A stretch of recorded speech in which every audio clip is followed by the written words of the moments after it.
Hello and welcome to STADIO Speaks.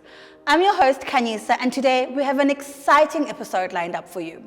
As you know, STADIO has launched the School of Information Technology, and we have 2 new qualifications to our roster. Joining us today is FJ Lessing, the Head of Development at Brave Digital, a dynamic leader in the world of digital innovation and development. Join us as we explore the mind of this expert and ask all the career and IT questions that are on your mind. FJ, thank you so much for your time embracing us with your presence. No problem. So we're going to just dive straight into it, and you can tell us a little bit about who you are and maybe where your journey started. Cool. Okay, so I'm FJ. I'm the Head of Development at Brave. I studied multimedia at Tux. I've been avid tech guy for all of my life, the guy everyone calls to fix their computers and phones, but I don't do printers. Okay.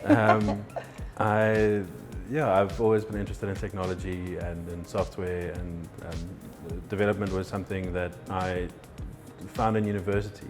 Okay. And really enjoyed the concept of it, found out that I was pretty good at it, and went on from there. I've been working for Brave for about 10 years, 9 years actually now. In November is 9 years, sorry, Okay. 9 years. And I've grown there to do a bunch of different projects. The company has gone through different phases, and I've gone through all of the roles there. And I now am head of development there. Yeah. So what sparked your interest in development?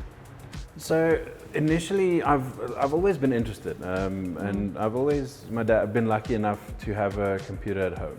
So Okay. when we were growing up, my dad brought home an old IBM Pentium 2 type of machine that I can barely remember what it was made up of, but because I was a little kid, I was sitting on his lap and he'd let me play Worms, and I'd even be excited to just go through the different directories and see different things on screen. And from there on, I really got into sort of manipulating things in the computer. The messing around with different things, trying to theme windows and getting into code that way. And when we're playing games, trying to make mods and that sort of thing. And from that, my interest grew. So I've always kind of been into it. And at Varsity, I actually started with engineering because I thought, really? safe and reliable job. Which engineering were you going to go into? Mechanical. Okay. Mechanical, yeah. So, and I did that until we got to the point where we did some work experience, and I realized, oh no, I'm not an engineer. Oh, is it? Yeah. No, I realized that I enjoy smaller projects, quicker projects, and being able to see the results of my work more quickly. And I like the problem solving of engineering and not the work of it. The actual work of it. Okay. So then I transitioned to a degree called multimedia, which Tux does, which is 3/4 programming and 1/4 design. Okay. So it's a lovely course, and I learned a lot there, and I got really interested in the whole world of it, the community around programming, how open source works and everything around there, and started doing a bunch of open source work and freelance work. And so I started freelancing a lot for this one company called Brave, and they said, no, well, we like you. How about a permanent job? How about So you started freelancing in Varsity? Yes, yeah. Oh, nice. Yeah. No, I had to pay those extra years somehow. So Fair enough. But yeah, and from Brave, I started as a little freelancer and worked myself up into the leadership there over the past 9 years. Lovely. And tell us what are your main responsibilities as a head of development? So I think many companies, and as I've spoken to some of my peers in the industry, I think a lot of companies define roles like that differently, and it's often based on the culture of the company and the different people there. So in my case, it's a combination of sort of the traditional technical director, team lead, and technical lead in a lot of ways. And what that means is I'm responsible for my team, for them being happy, for them growing, and for them being able to work successfully and efficiently, and checking in with them and making sure they're doing what they want. Yeah.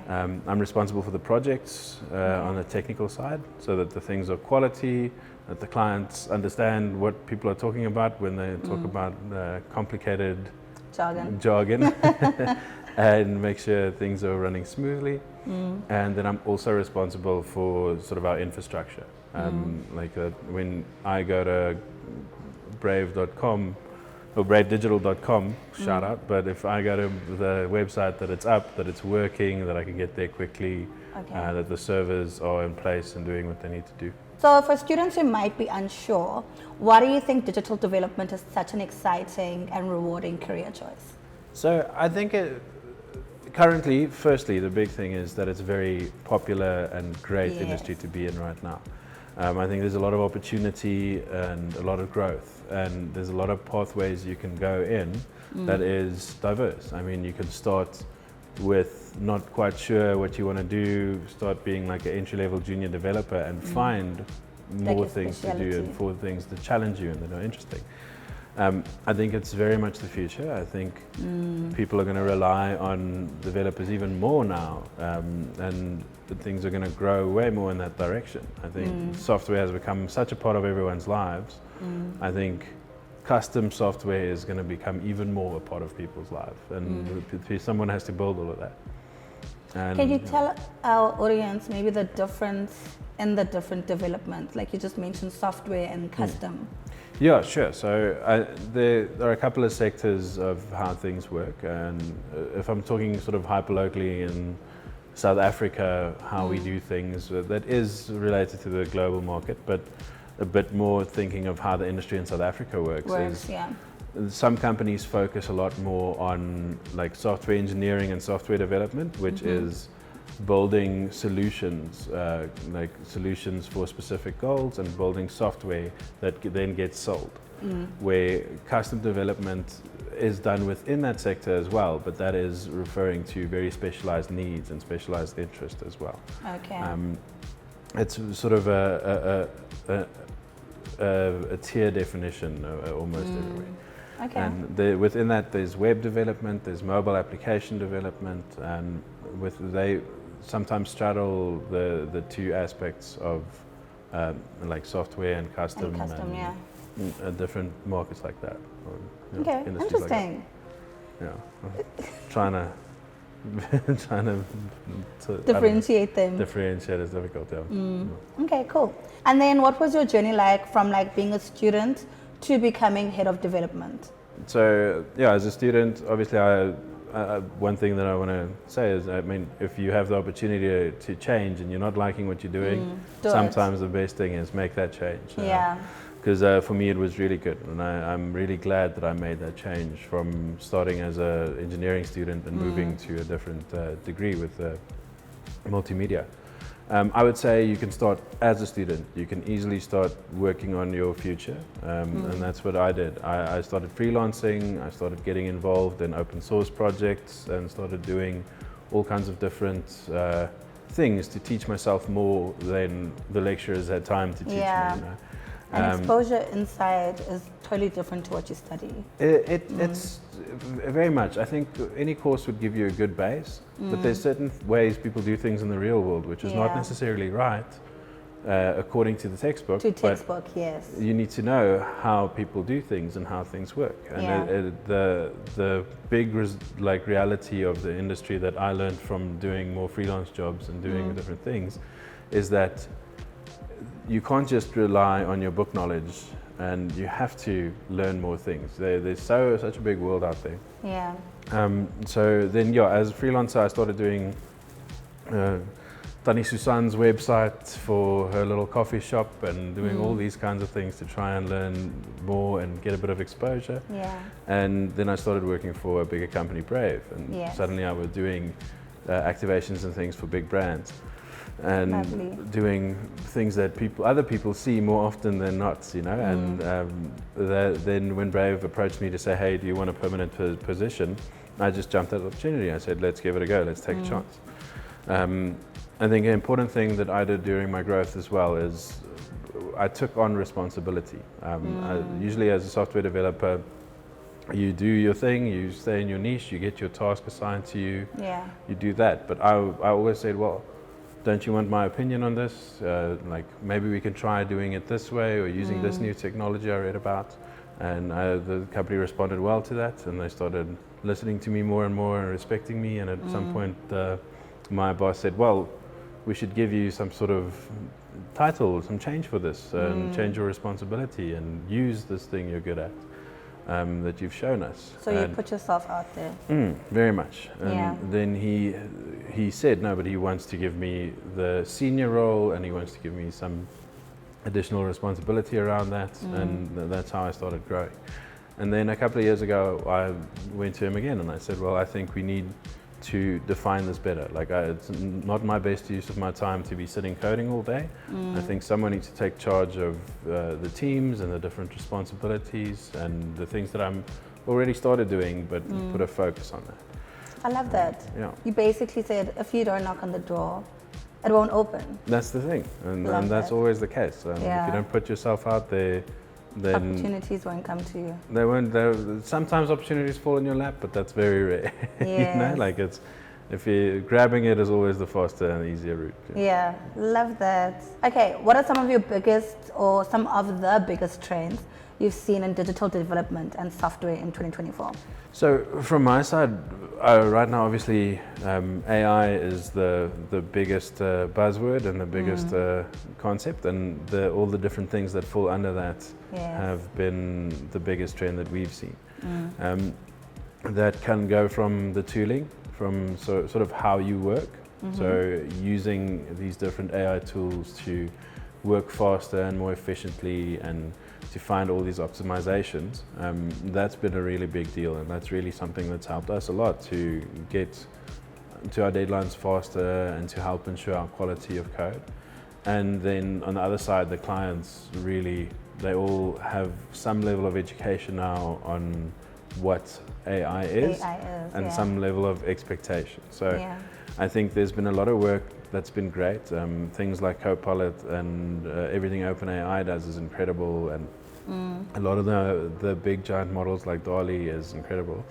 But a year ago, people would say, oh, well, why don't you just make us a chatbot like that with our own model and we train it? And then we'd have to explain, well, that's not how things quite work. But now people understand more everything that went into that and how you can work with that, and people have expectations. And Yeah. I think a chatbot is not the final interface, and we'll find way more tools, and that's what I'm seeing It will be happening. able And to that's what we're assist. developing in that space as well, is instead of just a chatbot, you have a thing that you throw a bunch of documents in, and it can categorize and organize that for you, and you don't have to do all of the old effort you had to when you're uploading, that sort of thing, you know. So it's I think interfaces and ways of interacting with AI is going to be the next year or two of in the industry. It's going to be a big trend. How do you think, okay, I think you've answered this one, because my next question was going to be, how do you think AI has impacted development strategies? Development strategy, I think we can, if I can expand on that a little bit. I think Okay. there's a big fear that AI is going to take everyone, all the developers' jobs, and that was a big thing. And I think that inspired people a little bit to try a bit harder and try and differentiate themselves for a while. But it turns out that that's not quite the case. It's not as clear a thought anymore that AI is going to replace developers in the way that we used to think. I think it's more affected us now, and people are getting more comfortable and the tools are getting better to improve people are how we do realizing things. that Yeah. it's an assistance aid, not It's an a assistant, takeover it's a aid. tool, it's not Yeah. going to steal your job, it's something you shouldn't be scared of. It's something that you can use and be careful with, but that you can use to make things better. And it's not the enemy anymore, it's the Excel now, you know, like I can put it Yes. that way. So I think people are finding ways trying to find new ways to improve their workflow a lot right now, and companies are doing that as well, with trying to push their people and their teams to start using these tools and then expecting more from them in a sense, which is not always great, but it is possible to be faster and better and more efficient now. Yeah. And In terms of development strategy as well, AI can be used in a lot of places where you used to make mistakes and had to put in a lot of hard work because computers are just better at certain things than us.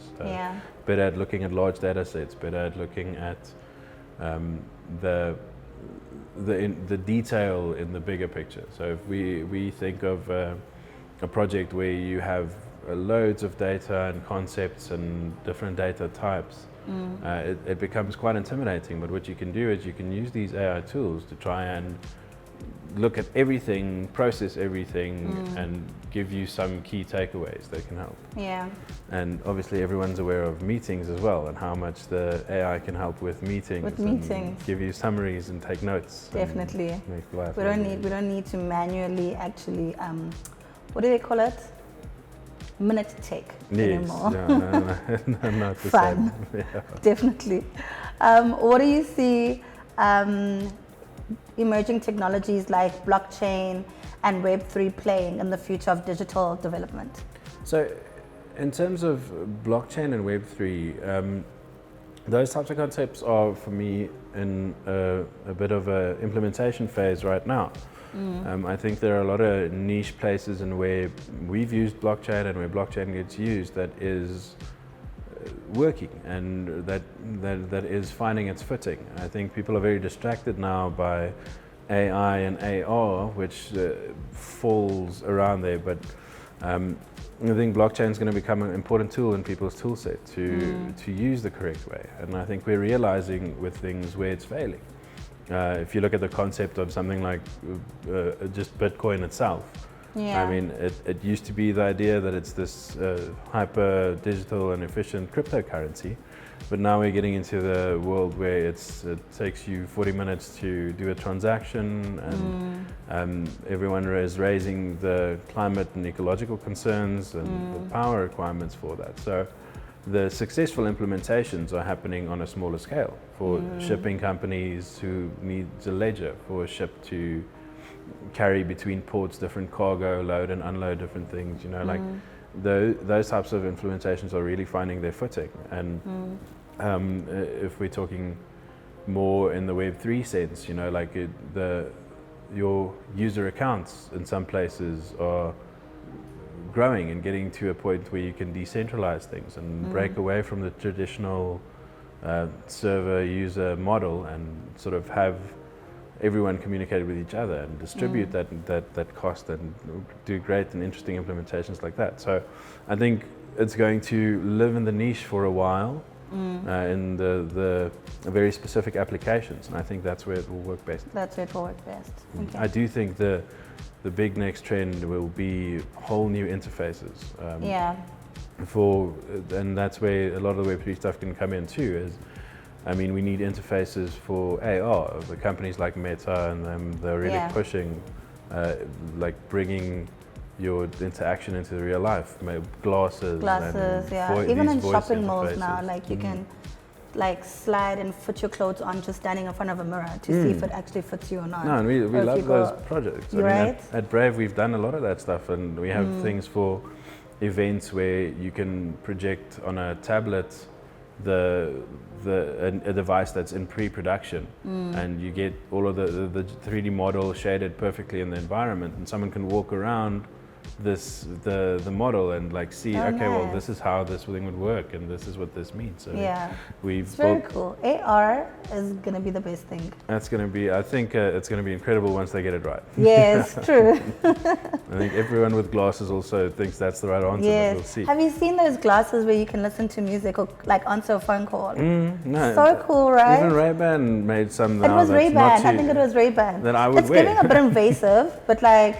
That is the other concern, is privacy and big data. Because then we run away from like how private can your life get if every like your phones are listening to you, now your glasses are listening to you. You know? Someone else's glasses is listening to you. Someone else's glasses are listening to you, taking pictures of you as well. It's a bit crazy, but like it's interesting. It's gonna be the new fun. No, it's gonna be the new fun and the new space where we have new experiences and where new things happen. Yes, definitely. Okay, speaking innovation and creativity, how do you foster innovation and creativity into your development team? Okay. I think one of the biggest things and the best ways to do that is collaboration. Is getting your team to talk to each other, not just on the specific problem they are having, like not just talking about the project they're on, but casually talking about the things that they research in their own time and engaging with each other on how they feel about certain emerging technologies, like trying to push them to not just interact as a team, which is already sometimes a tough thing with certain personality types, but to get them to interact socially as well and like sort of share that knowledge a bit more. And then I like people being happy. I like people doing things that they're interested in and giving them the opportunity to do that. So I like to do my catch-ups with my team and ask them, hey, what are you interested in doing? What would you like to do? Because in a sort of sales-based company like Brave is, the turnaround can be quite long. So I can say, someone can tell me, no, they want to experiment with this new thing they found, this new JavaScript framework or whatever it is. Then 3 months from then, maybe they can, because now I know and I can see these projects and I can sort of try and see where I can fit their wants and needs in. And if they're happy and they're trying something new that I've also taken a look at, then they can get better and learn more things. And I try and push them as well to compete and read and learn, you know, like try and do things where they are comparing themselves to others so that they can see, and learn from other people as well. Learn from other people. Love that. Can you share any recent projects or developments that you're particularly proud of? Something that just launched very recently is a company called Finance 365 approached us to make their platform. And right now we've released a public-facing thing. It's like a credit check. So it allows anyone in South Africa to do a completely free credit score evaluation and get you some pointers on how you can improve and give you some education on like what does it mean. So not just like the traditional credit scores where you pay up front and then they tell you, and then they give you, oh, your score is low because you have too many accounts. So we try and say, okay, well, the best thing you can do is to have a bigger margin on your account. So the best thing you can do is to do this and that, and I think that's really great. And we they have some partnerships in place that allows you to do these things for free. So lovely. As a start, you jump on the site, you just subscribe and you get your credit score. And I think we were able to do it really beautifully as well. I think it's a very good looking site. And then another one is the auction calendar platform, which is auction calendar platform. Yes, So it's a website, an app, like it's a whole thing. We've been working with them and developed their entire solution, and I think it came out really beautifully. It's very design-led, but the need it solved was for an entire industry that was still working on posters and you know, calling people and sending invitations with mail. So we could give them something that is now digital and that works well and that is central, and everyone knows they can go there to see what they want to go, where that industry, like see these events and get the details, and everything is a little bit more consistent and nice to work with. And it's been nice as well having something that we have been continuously developing and being able to build new features for. And I think it also looks really pretty. So is it? It's one of your favorite projects? No, I really like the design and the whole language. Lovely. So as a leader in development, what challenges do you face in managing a team of developers, and how do you overcome them?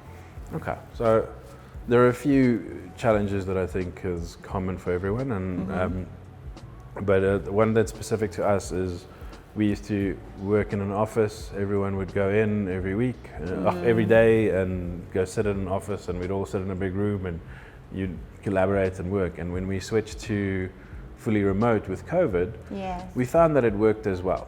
And the developers, obviously, everyone loved it. I think as a leader, it's a bit more challenging because you have to find ways to be aware of what everyone's doing and how they are doing and how the projects are going without being able to just sort of look over someone's shoulder and get an impression of their mood, you know. So that's been a bit of a challenge for me, and what we've done to overcome it is do a bit of formalizing, but also just open communication has been sort of the key there.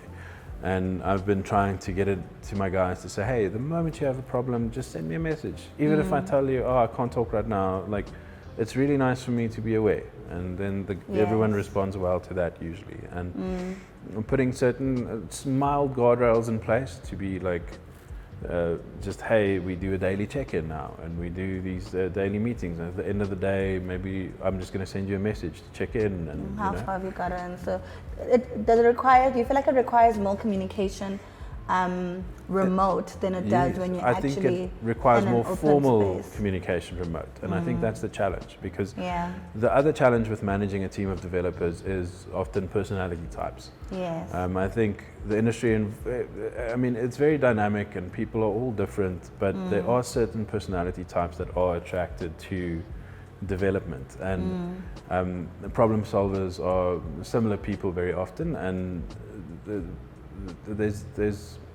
it's the same solution, the same solve is open communication, is talking to people and to some degree understanding them more intuitively. What they're saying and what they mean is not always the same thing. Yeah, that's true. So I think, those two things work together, but when you're in an office, you sort of pick up on feelings, you get an idea, but if you have to do it more formally, if I ask the developer, hey, how'd you progress today? Like, how'd the day go? It feels to them like, oh, now they have to report every day. Now they have to report, yeah. When previously it would be on the way out of the door, I'd be like, hey man, how did it go today? How'd you do that? So we had to I had to communicate that, hey, when I'm asking you how you're doing at the end of the day, that's not a review, that's not formal, it's not going to affect your career for the next 7 years. Yes. I just want to get a feeling. So I think open communication has worked really well there. What qualities do you believe are essential for effective leadership in the digital and tech space? I think listing them is always a challenge, but how I'm feeling, and it differs per day, I think, sometimes. But I think it's important to be inquisitive and to have a sense of sort of curiosity. I think to keep up with how things are working, how things are going, to always sort of know in this very dynamic, changeable environment, you need to have a bit of inquisitiveness and to keep up with your team and to know what's going on. I think that's important. I think it's important to be a strong problem solver. I think it's very important to work on that and to work on being able to identify problems early enough and to not even necessarily yourself fix the problem, but to know who you can lean on and how to get to a point where you get to a solution. I think it's important to be intuitive as well with any leader in any position, intuitive, understanding people's feelings and sort of making the time to understand other people's perspectives is very important to getting there. And I guess to some degree to be organized, but that's just for me in a smaller company where I don't have the luxury of assistance and that sort of thing.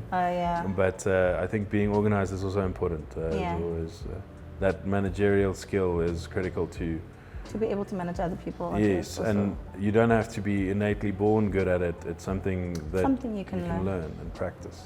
I definitely had to. Terrible and terribly badly organized, but I've found ways and methods and tools to make that a priority. Can you walk us through a typical development cycle from like the concept to the launch? Sure. I think everyone finds different ways of doing that, so I'll sort of explain how the way Brave you does do it. Yeah, or Brave. So the first phase we like to do at the start of every project is a discovery phase. And the discovery phase is sort of where you figure out what it is and you try to make that communication between you and the client, make sure both of you are on the same page.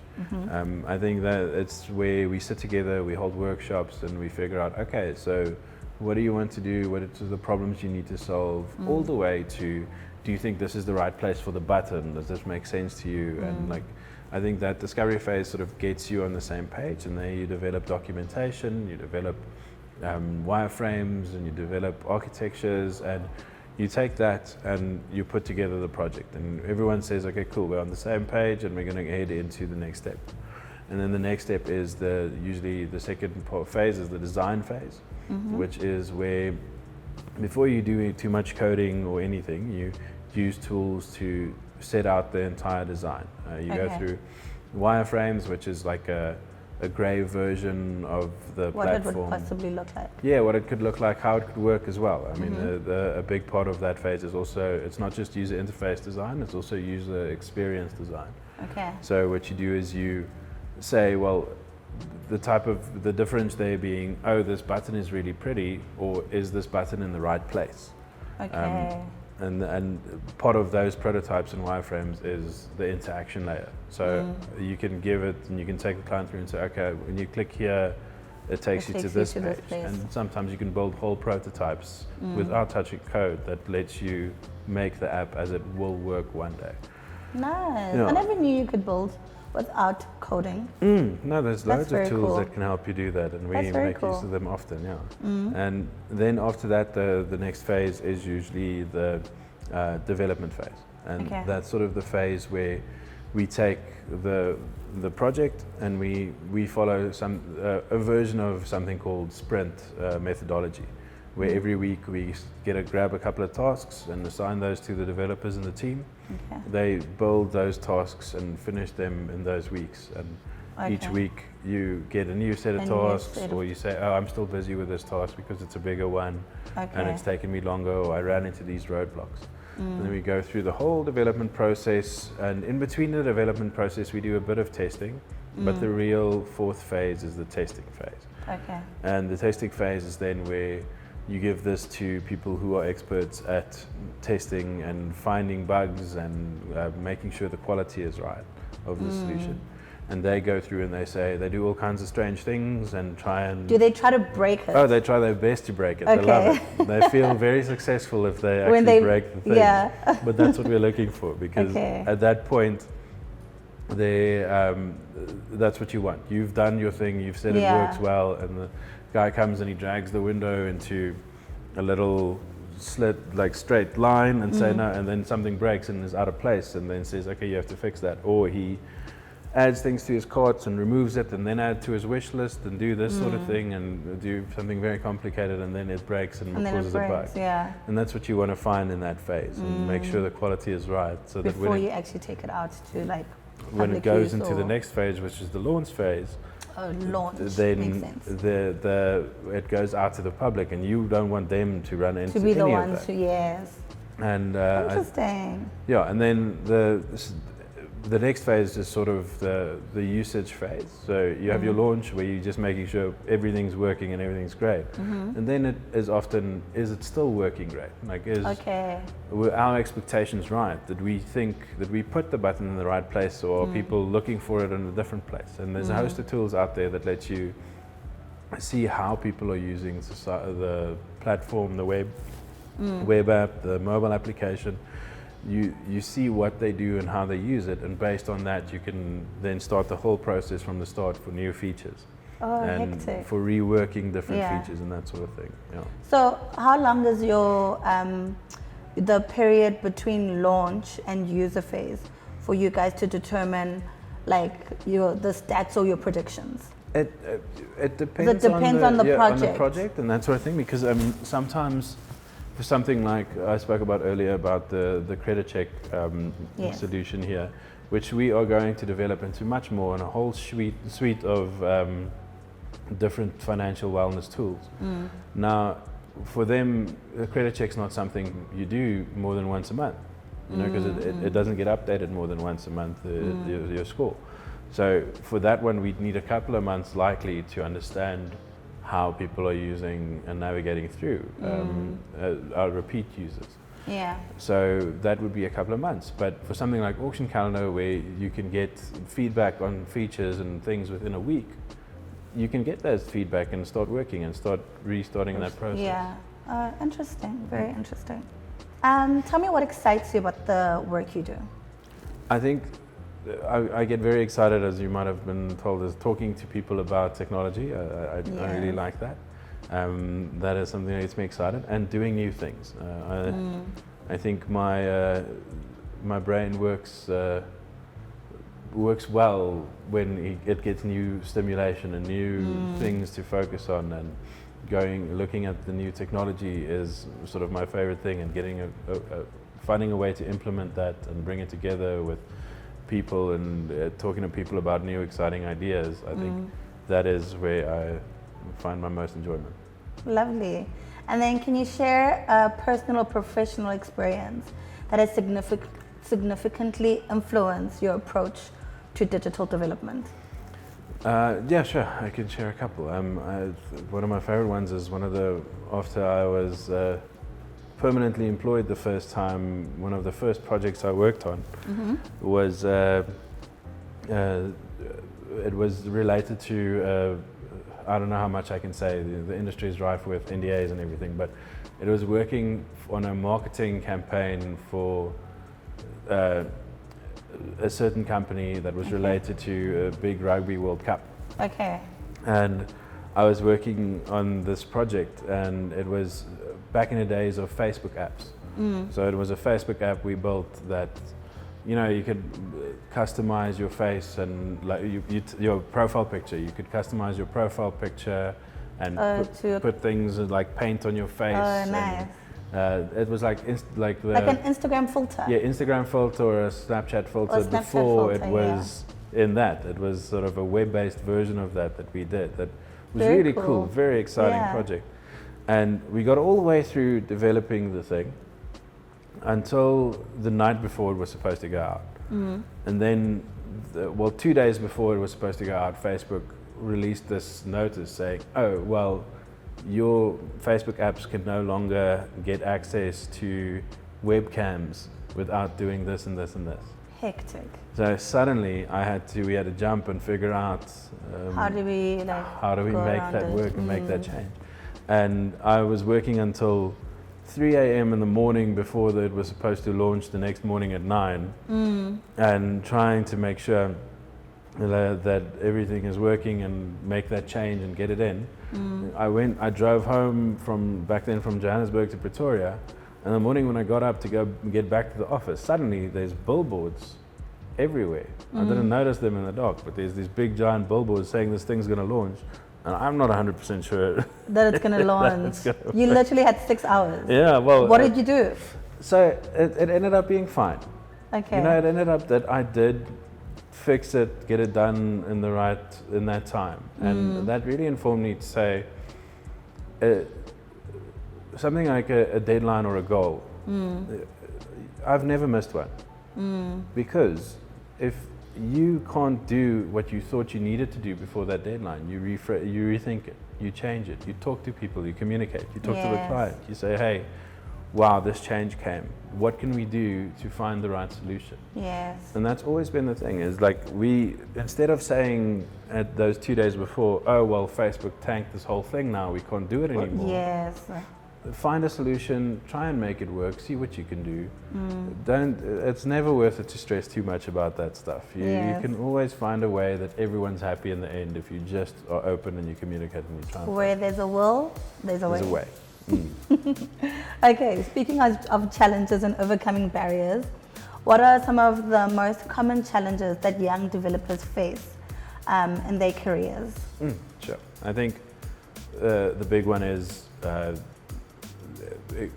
finding the right job in the first place. I think a lot of companies want you to have some sort of experience, but how do you get that experience without doing something? And I think something that I found that really helps with that is the whole open source community. There's a lot of places where you can just go out, you can tell the guys working on whatever thing you find out there, whatever sparks your interest. If it's some sort of open source game engine that people are building and you like gaming, you can go and you can say, hey, you can figure out how it works and improve your skills that way. Work on that, work in a team, work as a project. I think that's really good. And I think that's the other challenge, is learning to work in a team. A lot of varsities and a lot of courses are very individually focused. And as a developer, there's no way you'll never work alone. You'll never work alone, because developers aren't responsible for entirety of projects anymore in the industry. Like, there's no more Mark Zuckerberg's coding over the weekend this website and then it becomes a giant success. Yeah. There are those opportunities, but that's one in a million. Yes, I was about to say very Most rare. people are working in teams and collaborating. That's a good skill to foster. And yeah, I guess for just putting yourself out there. There's loads of different communities here where people are doing and interested in different things. I mean, you could go to JavaScript groups, you can go to game development groups, and you can find them all online. And putting yourself in that world, I think, is a good way for you to learn how to communicate in the industry, learn how to talk to people, and find the opportunities you're lacking. Lovely. And then for students who come from like non-traditional backgrounds, or those who didn't grow up with the access to technology, how do you think they can break into the industry? I think first thing is it's important to not be scared. It's important to not be intimidated. Computers are stupid. I mean, they're just ones and zeros. You tell them what to do.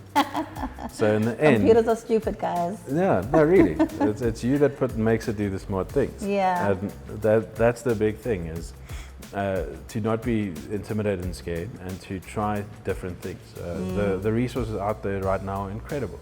Yeah. I mean, you can find on YouTube, you can find courses in any language, any different programming environment, anything that sparks your interest. You can find someone that's made you a video that says how to do something. So I think it's important to catch up, you know, like if you haven't had access to a computer until you hit varsity, that is a challenge. You might be a step behind, but now those guys who have had access, they're going to do other stuff on their They're weekends going to be and their jolling and living evenings. their best lives, and it's time for you to catch up. You take some That's time. actually a good one. Yeah. Don't be scared. Because people will Find be something you're intimidated by interested. that. Yeah. And being intimidated by computers. I mean, there's a lot of time we spend thinking about how people are used to using their computer, you know, like or their phones even. You know, like you don't want to open a new app and suddenly you have to learn, oh, but there's a new way to open a menu and there's all of this new things. Yeah. A lot of people still have to learn that stuff and we forget that. But we, on the other hand, develop for people the same way. So we try and put menus where everyone else's menu button is, so you know what to tap on. You know? So I think it's important to get those skills out of the way. Don't be scared. Spend the time, like catch up. I think that's the important thing to do. That's very good advice. Okay, closing thoughts. What's next? Like, what are upcoming projects or initiatives that you're excited about? I'm very excited about trying a few more like AR projects and AR things. I think it's difficult in the industry. People love giving you NDAs. Of course, yes. Things that you can talk about, maybe. Yes, yeah, it's always tricky, but we have a few projects in that line that's very interesting and exciting. And we're doing one big project for farmers, which I'm very excited about, because I think a lot of, especially new farmers and young farmers, they don't have the best tools. They don't have necessarily the community to know what tools to use to get more information on their farming. And farming is becoming super digitized. I don't know that, but people are doing very data-driven farming. And really? That's quite interesting. Wild, like everything from how wet your soil was on the 3rd of August to like how much of your production weight is type X, Y, or Z, and like there's a lot of that's interesting. Trying to stick within that NDA and not give details, but it's a very exciting project for me to be sort of able to give someone something that makes their life better, and that isn't this whole new world, this new industry of learning about the nitty-gritty of farming, you know. Like I know how to, I've been on the tracker, but I don't know how much work goes into all of this, or how much planning goes into everything. Yes, that should be very interesting.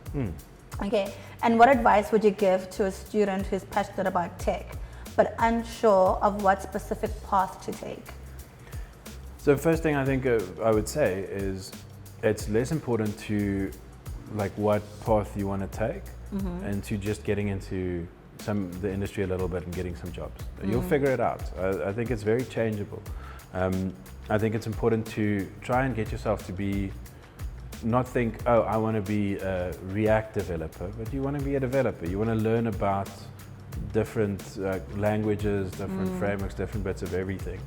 So I think it's important to take a wide interest, do the first thing you find, see if you like it.